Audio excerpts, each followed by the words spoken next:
ఓం శ్రీ గురుభ్యో నమః. శ్రీ భాగవత కృష్ణదేశికేంద్రుల వారి శుద్ధ నిర్గుణ తత్వ కందార్థములు. ఉత్తమ శిష్యుని లక్షణమును తెలియజేయుచున్నారు.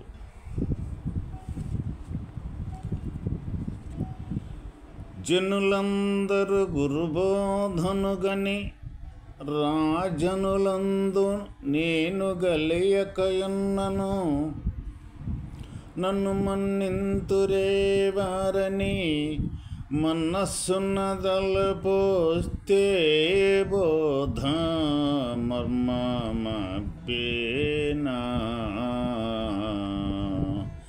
అబ్బిన వారి ధర్మమభూనా. జనన మరణములేని ఘనమైన త్రోవనే, జనన మరణములేని ఘనమైన త్రోవనే, గణనైతినని బోధ గణకొన్నాయి బోధ మర్మమబ్బేనా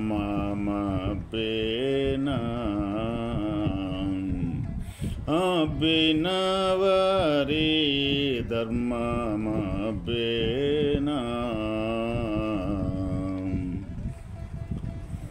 నాయన శిష్య, గ్రామములోని వారందరూ గురుబోధను పొంది ఒక సంఘముగా ఉన్నారు.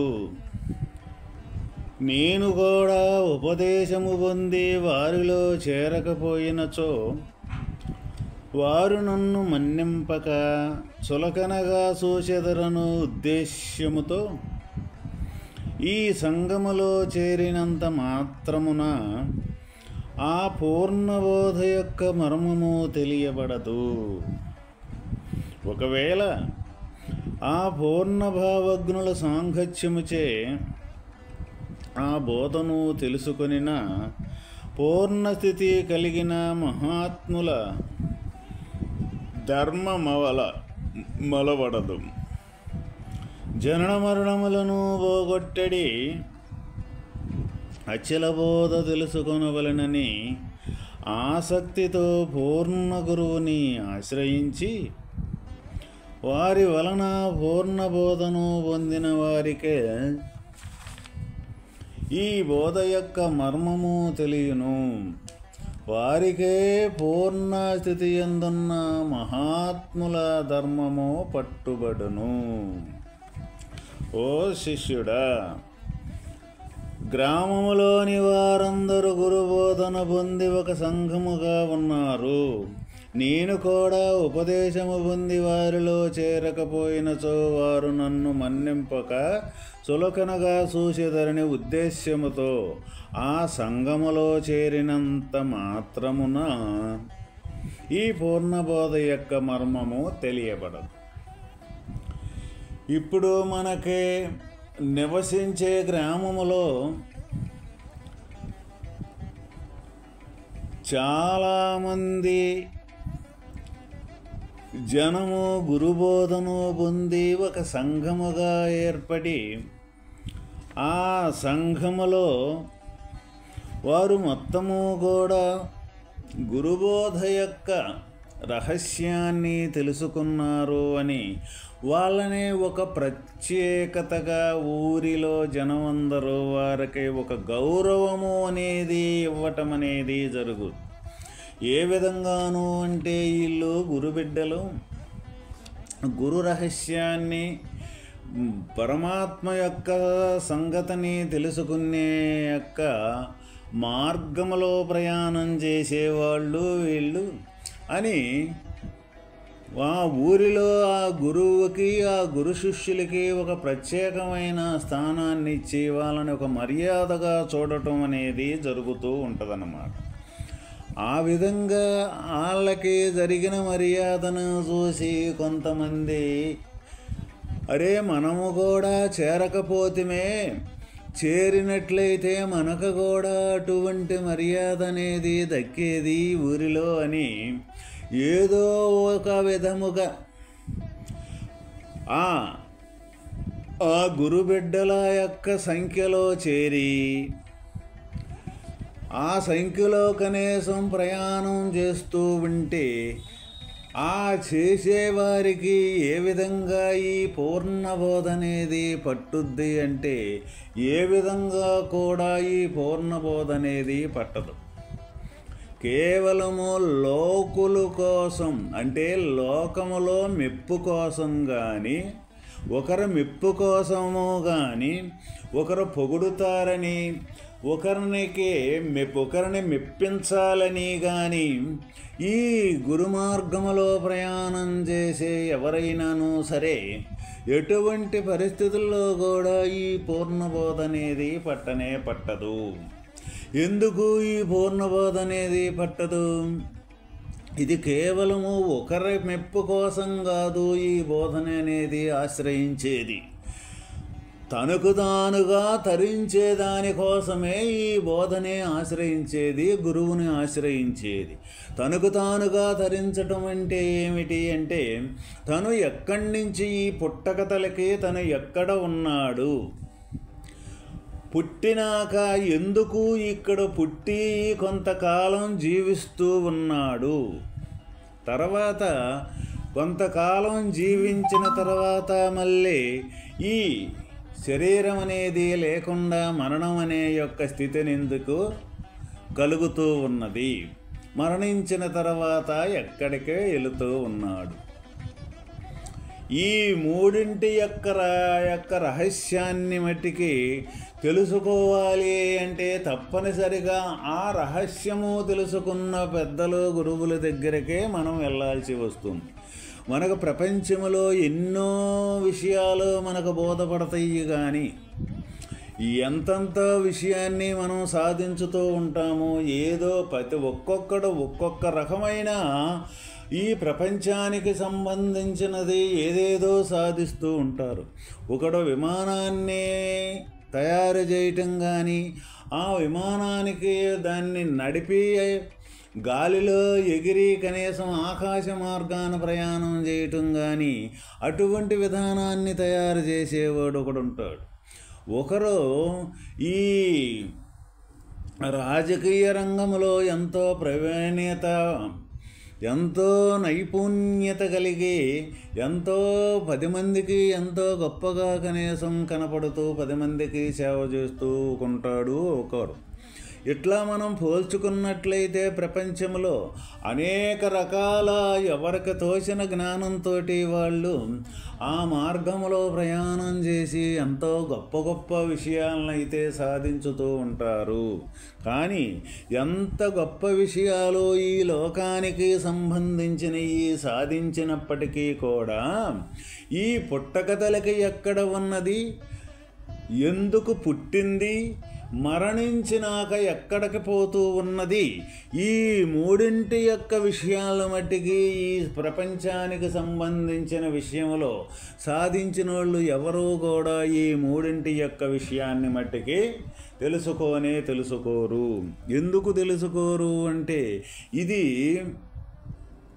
ఈ సాధించిన ప్రపంచానికి సంబంధించిన విషయం ఏదైతే ఉన్నదో అది పుట్టి పెరిగినాక కొంత జ్ఞానంతో ఆ జ్ఞానానికి సంబంధించిన తపనతోటి ఏదైతే ఉన్నదో నేను దీన్ని సాధించాలి అని ఈ శరీరానికి సంబంధించిన ఆలోచన భావనలతో కూడుకొని ఏ పనైతే ఉన్నదో ఆ పనికి సంబంధించిన విషయాన్ని నిరంతరము చింతన చేస్తూ దాంట్లో ఆ విషయాన్ని సాధించిన దాకా తదేక నిష్టతో కూడుకొని సాధించే పనులు ఏవైతే ఉన్నాయో అవి ప్రపంచానికి సంబంధించినవి ఏ అయినా సరే.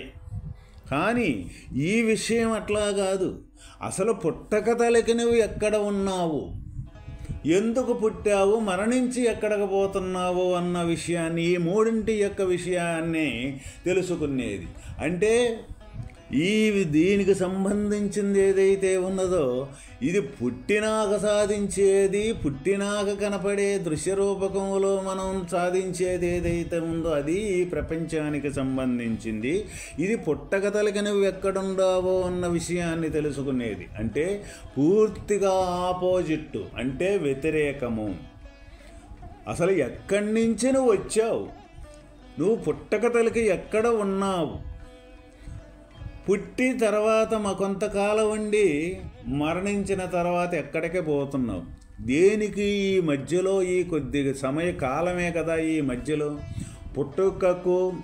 పుట్టుకకు మరణానికి మధ్యలో కాలమేనా ఇంకా ఏమైనా ఉన్నదా? ఈ కాలంలో ఏదైనా సరే మనం సాధించింది ఏదైనా ఉన్నది అంటే ఇది మరణించిన తర్వాత నీతోటి ఇది కూడా వెళ్ళిపోతూ ఉన్నది. ఇదే కదా మన జీవితంలో ప్రతి ఒక్కరికి జరిగేది. ఏంటిది ఈ మర్మం అనేది ఎక్కడ ఉన్నది? అసలు నేను ఎందుకు పుట్టాను, నేను పుట్టాల్సిన పని ఏమొచ్చింది, అసలు పుట్టక తలకి ఎక్కడ ఉన్నాను, నేను మరణించినాక ఎక్కడికి వెళుతున్నాను అన్న విషయాన్ని తెలుసుకోవటం ప్రతి ఒక్క మానవుడి యొక్క కర్తవ్యము. ఎందుకంటే మానవ ఉపాధిలోనే ఇటువంటి తెలుసుకునే జ్ఞానం ఉన్నది.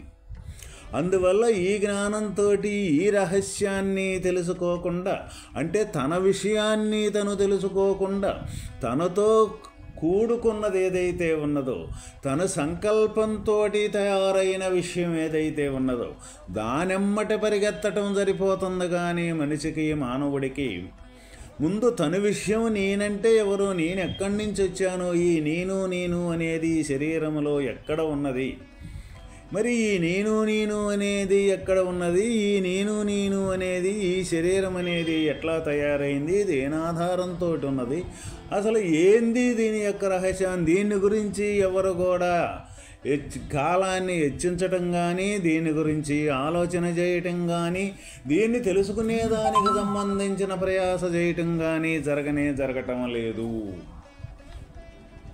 అసలు తెలుసుకోవలసిన విషయం అదనమాట. అది ఇక్కడ అయితే లోకములో కేవలము 10 మందికి సంబంధించి 10 మంది మెచ్చుకుంటారు, లోకములో పొగడతలు వస్తాయి, ఒకరు నన్ను ఈ గురుమార్గములో ప్రయాణం చేస్తే అని అనుకొని గురువుల దగ్గర చేరినంత మాత్రాన ఈ రహస్యం అనేది తెలియదు. అయినా ఇది 10 మందికి సంబంధించింది కాదు. ఎందుకంటే 10 మందికి సంబంధించింది 10 మంది పొగడతల కోసం. అంటే ఎందుకు పొగిడేవాళ్ళు ఎవరైతే ఉన్నారో వాళ్ళే మళ్ళీ రేపొద్దున మళ్ళీ మనల్ని తిట్టను కూడా తిడతారు. అదే నోటితోటి మనల్ని మళ్ళీ తిట్టను కూడా తిడుతూ ఉంటారు. ఈరోజు పొగిడినోళ్ళే రేపొద్దున మళ్ళీ తిడుతుంటారు. ఇదే లోకం తీరు. అంటే లోకం కోసం కాదు మనం బ్రతికేది, మన కోసం మనం బ్రతికి మన కోసం మనం బ్రతుకుతున్నాము. అంటే ముందు మనం ఎవరమో మనం సంపూర్తిగా తెలుసుకోవాలి. అయితే ఇప్పుడు మనం ఎవరమో మనకు తెలియదా? తెలుసు. ఏ విధంగా తెలుసు? నేను ఫలానా, నా పేరు ఫలానా వెంకటేశ్వర్లు, ఫలానా రామయ్య, ఫలాని ఎల్లయ్య, మా తల్లిదండ్రులు, మా ఇల్లు, మా వాకిలి, లేకపోతే మా గ్రామము, మా మండలము, మా జిల్లా, మా రాష్ట్రం. ఈ విధంగా ఇది తెలుసు. కానీ నేనంటే అసలు వాస్తవకంగా పుట్టకథలకి ఈ గ్రామాలు కానీ, ఈ తల్లి కానీ, ఈ తండ్రి కానీ, ఈ పేరు ఊరు అంటూ ఇవన్నీ ఏమీ లేవు కదా. మరి ఎక్కడి నుంచి మరి వచ్చినాక ఒక ఆకారం అయి తయారై వచ్చినాక, ఆకృతి బయటకు వచ్చినాక, తల్లి గర్భములో నుంచి బయటకు వచ్చిన తర్వాత అంత వచ్చినాక నీకు ఒక పేరు పెడితే అప్పుడు ఒక పేరు అనేది నీకు తయారయ్యింది. తర్వాత నీకు ఒక గ్రామము, ఒక తల్లి, తండ్రి అనేది నువ్వు పుట్టి అంతంత శరీరం పెరిగినాక అవన్నీ తయారవుతూ ఉన్నాయి నీకు. ఈ తెలియటం కాదు నేనంటే. అసలు నువ్వు పుట్టక తలకి ఎక్కడ నుండి వచ్చావు ఈ పుట్టుకకు అన్న విషయాన్ని, నువ్వు పుట్టక తలకి ఎక్కడున్నావు, మరణించినాక ఎక్కడికి పోతున్నావు అన్న విషయం మనకు తెలియాలి. ఆ తెలుసుకునే యొక్క మార్గం ఏదైతే ఉన్నదో అదే ఎక్కడ పూర్ణ భావనం, అదే పరిపూర్ణం యొక్క స్థితి, అదే భగవంతుని యొక్క మార్గము.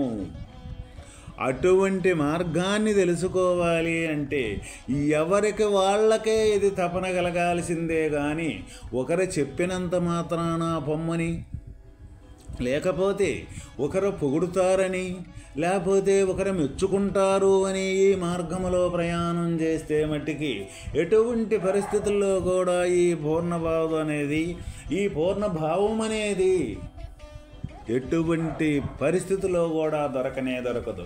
ఇది కేవలము గురు శిష్యుల యొక్క మార్గముతోటి ఈ పూర్ణబోధ అనేది ఇది పట్టేది. ఏ విధంగాను అంటే గురుడు కేవలము ప్రబోధం చేయటమే కాదు, ఆ ప్రబోధంతో పాటు తన ఆచరణయుక్తమైన నడక ఏదైతే ఉన్నదో అటువంటి నడక కూడా తన ఆచరణ అంటూ చూస్తూ ఉంటాడు ఈ శిష్యుడు. నిరంతరం అక్కడ సేవ చేస్తూ తను అనుగుణంగా తను మాట కానీ, తను నడక కానీ, తన ఆలోచన కానీ, తన ప్రవర్తన కానీ ఏ విధంగా ఉంటుందో అటువంటి విధానాన్ని మొత్తాన్ని దగ్గరే ఉండి అక్కడ సేవ చేస్తూ చూస్తూ ఉంటాడు.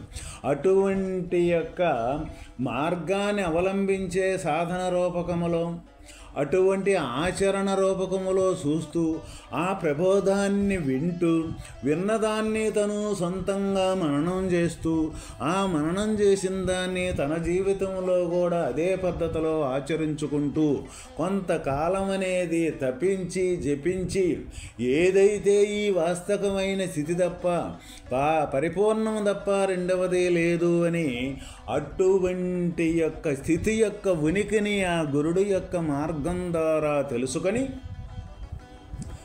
ఒక్కరోజుకి తను కూడా పూర్ణస్థితిని పొందటం అనేది జరుగుద్ది. ఆ పద్ధతిలో అయితే వాస్తవమైన ఈ భగవంతుని యొక్క స్థితి లభ్యమవుద్ది. కానీ ఒకరి కోసం అనేది కానీ చేరినట్లయితే, ఒకరి కోసం ఈ మార్గాన్ని ప్రయాణం చేస్తాము అనుకునేది ఏ పాటికి కూడా ఎప్పటికీ కూడా ఇసుమంత కూడా దానివల్ల ఉపయోగం అంటూ ఉండనే ఉండదు. కాబట్టి నాయన శిష్య, ఉత్తమ శిష్యుడి యొక్క లక్షణము ఈ విధంగా గురువు ఇంటనన్నా ఉండాలి, గురువు జంటనన్నా ఉండాలి. అటు ఇంట దగ్గరుండా గురువు జంట దగ్గరుండా కానీ తన యొక్క ఆచరణతోటి అటువంటి ఆచరణ అనేది తన అలవాటుగా మార్చుకొని తన ప్రబోధాన్ని తను శిరోధారంగా తీసుకొని మనస వాచ కర్మణ అనేది మూడింటిని త్రికరణ శుద్ధితోటి 12 సంవత్సరాలు దాకా వదలకుండా అటువంటి ప్రయాణం ఎప్పుడైతే చెయ్యగలుగుతాడో శిష్యుడు వాస్తవమైన తను పుట్టక తలిక ఎక్కడున్నానో అన్న సంగతి తనకు తెలుసుద్ది, ఎందుకు పుట్టానో అన్న సంగతి తెలుసుద్ది, తర్వాత మరణించిన తర్వాత ఎక్కడికి పోయానో అన్న సంగతి కూడా తనకు తెలుసుద్ది. ఈ మూడింటి యొక్క సమాధానం ఎవడైతే తెలుసుకోగలుగుతాడో వాడే ఈ జనన మరణం అనే స్థితిలో నుంచి తప్పించుకొని శాశ్వతమైన కైవల్య పదవిని పొందగలుగుతాడు అని మనకిక్కడ కృష్ణదేశిక ప్రభువుల వారి ద్వారా మనం తెలుసుకోవటం జరిగింది. ఓం తత్సత్.